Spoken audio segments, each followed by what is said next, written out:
Fala galera, tudo bem com vocês? Para quem não me conhece, eu sou o Ítalo Góes e eu vou falar aqui a respeito do que há de conservador em Burke. Burke foi um filósofo inglês, pai do conservadorismo, ou pelo menos um dos primeiros teóricos do conservadorismo moderno. Também muito influente dentro do liberalismo. Edmund Burke, ele atuou dentro do cenário político e foi membro do parlamento britânico, membro do partido Whig liberal, um partido que estava voltado para um liberalismo econômico. Também era muito amigo de Adam Smith, e existem cartas trocadas pelos dois pensadores que dão certo esclarecimento e sentido à obra. Adam Smith é considerado o pai do liberalismo econômico, e Burke, inspirado nesses ideais liberais, apoiou enquanto membro do parlamento e votou a favor das restrições à nobreza, que era a realeza britânica da sua época.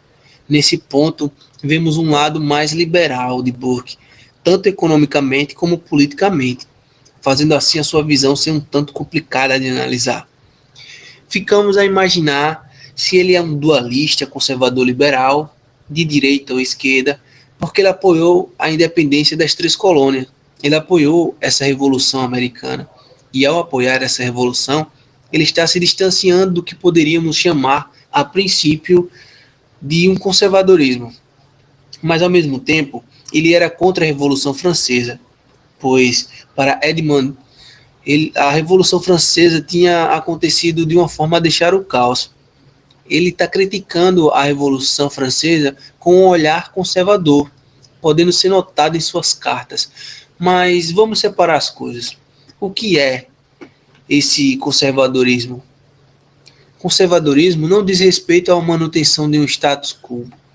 Ele não diz respeito a essa manutenção das pessoas e seus cargos, ou às suas posições sociais. Todavia, ele diz respeito a uma espécie de continuidade das coisas como estão, visando a garantia da ordem. Então, Burke está vendo que há uma forma de plasticidade do mundo e da natureza humana, um alargamento das relações sociais, e que isso requer uma certa mudança com o passar do tempo, por essa adaptabilidade humana. Porém, essa mudança elas devem ser lentas, graduais, não de forma abrupta. Em suma, Burke é apoiador de um reformismo lento, gradual, estrutural e bem embasado. Ele era contra qualquer tipo de revolução no sentido de mudança brusca. Ele acreditava assim na plasticidade do mundo, mas as mudanças devem acontecer de forma mais sucinta, para que a ordem seja mantida.